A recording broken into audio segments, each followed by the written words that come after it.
Elon Musk और Donald Trump के बीच जो जुबानी जंग छिड़ी है, सोशल मीडिया पर भी जो चल रही है, वो पूरी दुनिया ने देखी थी। हालांकि उसके बाद मस्क ने माफी मांगी, ट्रंप ने भी तारीफ की एलन मस्क की, सब कुछ ठीक हुआ क्योंकि उस दौरान चाइना के साथ डील हो गई थी। अमेरिका की जो ट्रेड डील अटकी हुई थी, जो 145% का टैरिफ लगाया था, वो घटाकर 10% कर दिया गया था, जिससे कि जो एलन मस्क को नुकसान हो रहा था, क्योंकि अमेरिका के बाद टेस्ला का सबसे ज्यादा कहीं बिकती है तो वो चाइना ही है।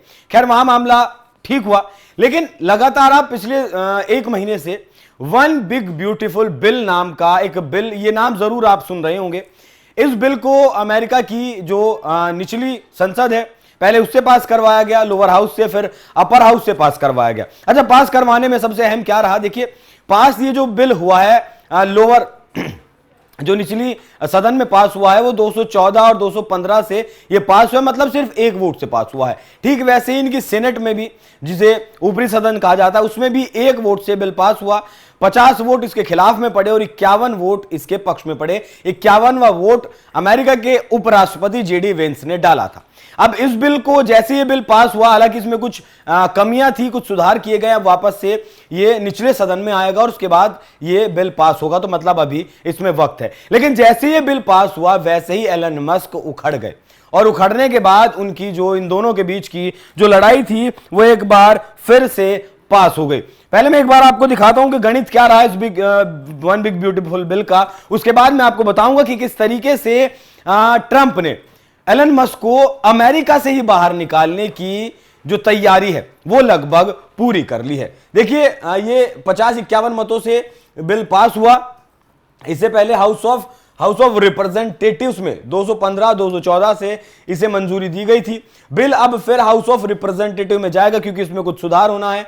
ट्रंप ने इसे अपनी सबसे बड़ी उपलब्धि माना है, क्योंकि ट्रंप ने जितने भी वादे चुनाव प्रचार के दौरान किए थे, उन सारे वादों को मर्ज करके इस बिल को बनाया है। वो इलीगल इमिग्रेंट्स की बात हो, अमेरिकियों पर से टैक्स घटाने की बात हो, या फिर विदेशों पर टैक्स बढ़ाने की बात हो, जितने भी उन्होंने वादे किए थे इस बिल में सारे उन्होंने डाल दिए हैं। ट्रंप का सपना क्या है, ट्रंप ने इस बिल में क्या लेकर आए हैं, वो अगर मैं आपको बताऊं तो टैक्स कटौती की बात ट्रंप कर रहे हैं। और ट्रंप ने कहा है कि हम इस बिल को लाने से जो परमानेंट टैक्स है, 2017 के जो टैक्स कट का परमानेंट है, 2017 के टैक्स कट को परमानेंट करने का वादा है। टिप्स और ओवरटाइम वेतन पर टैक्स खत्म करना है। मतलब अब अगर कोई अमेरिका में ओवरटाइम करेगा, 2 नौकरी करते हैं जिस तरीके से ओवरटाइम करते हैं, उस पर टैक्स नहीं लगेगा। कॉर्पोरेट राहत बिजनेस टैक्स 21% से घटाकर 15% कर दिया जाएगा, और इंटरेस्ट पर टैक्स हटेगा। मतलब जब आप कार लोन लेंगे, उस कार लोन पर आपको टैक्स नहीं देना होगा। इसका नुकसान क्या है, मेडिकेड कट, मतलब जो लोगों को फिलहाल अमेरिकी सरकार मेडिकल सुविधाएं मुहैया करवा रही है, जिस तरीके से फ्री इलाज मुहैया करवा रही है, वो महंगा होगा। गरीबों की जेब से उसका पैसा ज्यादा जाएगा, क्योंकि गरीब आदमियों के लिए जो मतलब उनकी जेब को तोड़ने वाला का जो काम करता है, वो मेडिकल ही तो करता है। इन सुविधाओं में 10% कटौती की जाएगी, गरीबों पर बोझ बढ़ेगा। इलेक्ट्रिकल व्हीकल्स की जो सब्सिडी है, बस यहीं से सारा खेल शुरू होता है और यहीं सारा खेल आकर खत्म होता है। इलेक्ट्रिकल व्हीकल्स पर सब्सिडी बंद होगी, जो मस्क की टेस्ला को प्रभावित करेगी, पूरी तरीके से करेगी। लेकिन इसमें बिल में यह भी कहा गया है कि जो फिलहाल कर्ज लेने की जो लिमिट है अमेरिका की, वो $1.6 ट्रिलियन से उसे बढ़ाकर $4 ट्रिलियन किया जाएगा, जिससे कि जो मैक्सिको और अमेरिका की सीमा है उस पर और ज्यादा बड़ी दीवार की जाएगी, और जो इलीगल इमिग्रेंट्स हैं, इस पैसे से उन्हें भी देश से बाहर भेजा जाएगा।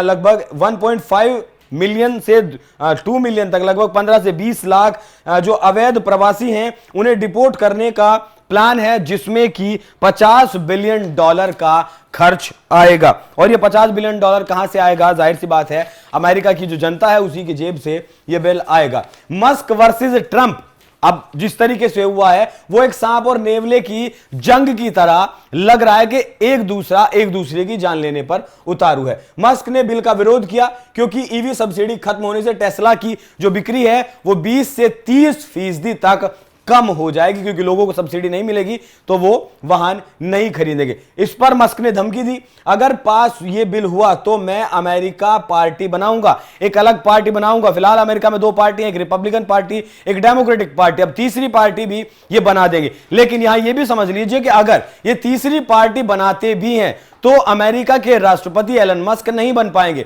क्योंकि अमेरिका के संविधान में यह लिखा गया है कि जो व्यक्ति अमेरिका में पैदा होगा वही व्यक्ति अमेरिका का राष्ट्रपति बन सकेगा। अब आपको लगेगा कि क्या एलन मस्क पैदा नहीं हुए अमेरिका में? जी हां, बिल्कुल ठीक, अमेरिका में एलन मस्क पैदा नहीं हुए हैं, पैदा हुए हैं साउथ अफ्रीका में, वो भी इतिहास में आपको बताऊंगा।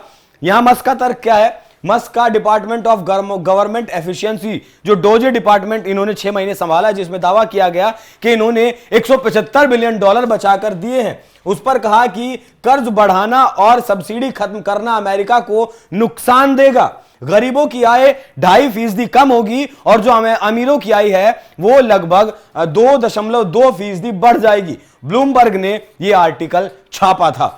ट्रंप का क्या जवाब आया इसके ऊपर? ट्रंप ने कहा कि मस्क को सब्सिडी पर निर्भरता छोड़ देनी चाहिए, अगर नहीं माना तो उसे साउथ अफ्रीका भेज देंगे।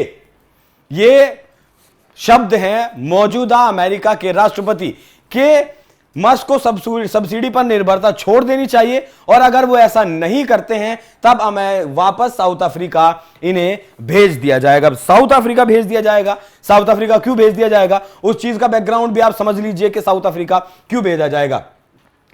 मस्क 1995 में साउथ अफ्रीका से स्टूडेंट वीजा लेकर, छात्र वीजा लेकर अमेरिका आए थे, लेकिन स्टैनफोर्ड, यहां इन्हें स्टैनफोर्ड कॉलेज में दाखिला लेना था, लेकिन यहां इन्होंने दाखिला लेने की बजाय एक जिप2 करके कंपनी बनाई।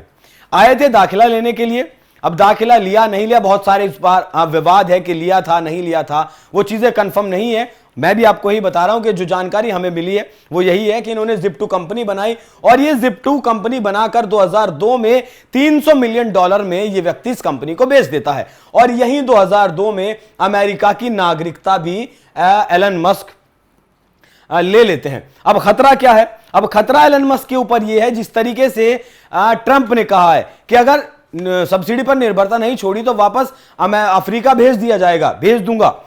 अगर यह प्रूव हो जाता है कि एलन मस्क ने झूठ बोलकर नागरिकता ली है तो उनके ऊपर डीनेचुरलाइजेशन, मतलब उनकी नागरिकता को रद्द कर दिया जाएगा, उनकी नागरिकता रद्द हो सकती है और ट्रंप इसे ही अब अपना हथियार बना सकते हैं। ट्रंप इसे ही अपना हथियार बनाने वाले हैं। तो अगर यह चीज पाई जाती है कि गलत तरीके से नागरिकता हासिल की है एलन मस्क ने, तब एलन मस्क को अपना सारा धंधा समेटकर अमेरिका से बाहर जाना पड़ सकता है। हालांकि ट्रंप और मस्क दोनों मतलब बेपैंदी के लोटे हैं, आज कुछ कह रहे हैं, कल कुछ कहेंगे, परसों कुछ कहा, उसके अगले दिन कुछ और कहेंगे। तो जब तक ये बिल पास होगा तब तक उम्मीद है कि मस्क ट्रंप को मना लेंगे कि जो इस बिल में इलेक्ट्रिकल व्हीकल्स को सब्सिडी बंद करने की जो बात कही गई है उस फैसले को वो वापस ले लें। हालांकि सिर्फ इलेक्ट्रिकल व्हीकल्स को ही यहां सब्सिडी अमेरिका में नहीं मिलती है, जो स्टारलिंक उनका है एलन मस्क का, और ये जो स्पेसशिप जो बनाते हैं ड्रैगन, इंटरनेशनल स्पेस स्टेशन तक तो इनका जाता है, वो जो पूरा स्पेस एक्स है उसे भी गवर्नमेंट की तरफ से सब्सिडी दी जाती है। तो अगर कल को ये विवाद ज्यादा बढ़े और एलन मस्क को अमेरिका छोड़कर जाना पड़े तो हैरान मत होइएगा। अब भारत का कनेक्शन क्या है, इस सारे विवाद में भारत के ऊपर क्या असर पड़ेगा वो भी जान लीजिए। अमेरिका से भारत का व्यापार 2024-25 में 120 बिलियन डॉलर था। इस बिल में रेमिटेंस पर 1% टैक्स का प्रावधान भारत को प्रभावित करेगा। मतलब रेमिटेंस, जो पैसा भारतीय लोग मतलब भारत से बाहर रह रहे हैं और वो जो पैसा भारत में भेजते हैं उसके ऊपर इन लोगों ने इससे पहले कहा था कि 3% से 3.5% का टैक्स हम लगाएंगे, लेकिन इस बिल में इन्होंने अब मतलब उसे घटाकर 1% कर दिया कि भाई जो भी पैसा आप अमेरिका से हिंदुस्तान भेजेंगे अपने परिवार वालों को, उसके ऊपर आपको 1% का टैक्स देना होगा, क्योंकि 2024 में 135.46 बिलियन डॉलर रेमिटेंस में से 33.2 बिलियन डॉलर अमेरिका से आया था।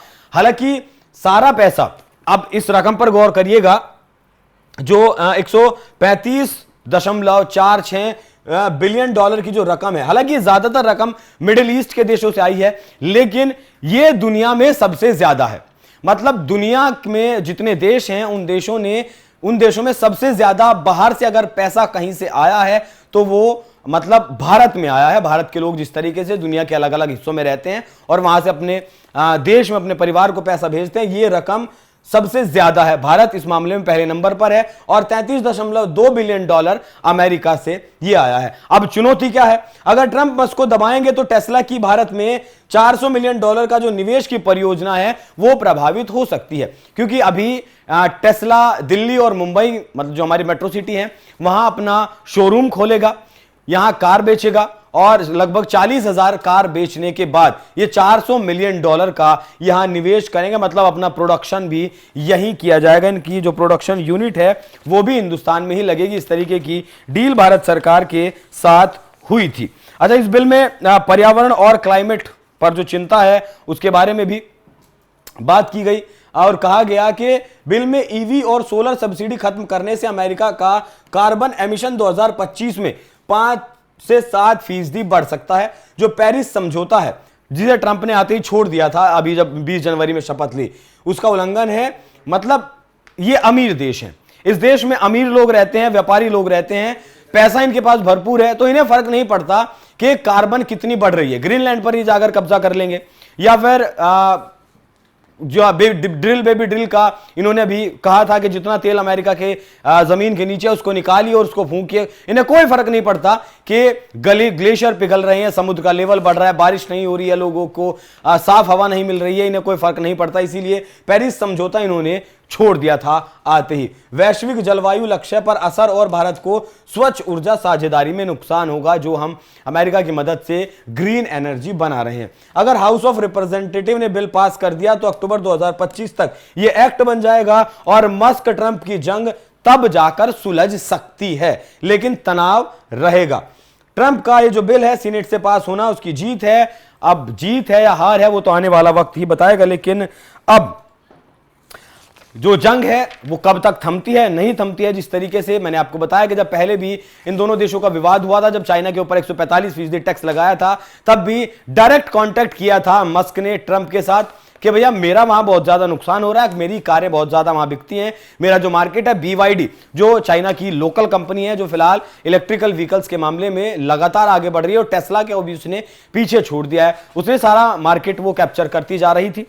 इसी को लेकर वो जो जल्दीबाजी में डील हुई, बहुत सारे देश लाइन में लगे थे ट्रेड डील करने की, लेकिन चाइना के साथ ही सबसे पहले, क्योंकि चाइना एक प्रोडक्शन यूनिट है और वो प्रोडक्शन अगर रोक देता है फिर दुनिया में मतलब सभी देशों की अर्थव्यवस्थाएं जो हिल जाती हैं और आपूर्ति की कमी हो जाती है। तो 10% टैक्स पर वहां फैसला हो गया। वो उम्मीद है कि यहां भी मस्क ट्रंप को मनाने में कामयाब रह सकते हैं, और अगर मनाने में कामयाब नहीं रहे और ये जंग ज्यादा बढ़ी तब मस्क को अमेरिका छोड़कर बाहर जाना पड़ सकता है। बाकी आप लोग इस विषय पर क्या राय रखते हैं, अपनी राय में कमेंट कर जरूर बताइएगा। नमस्कार।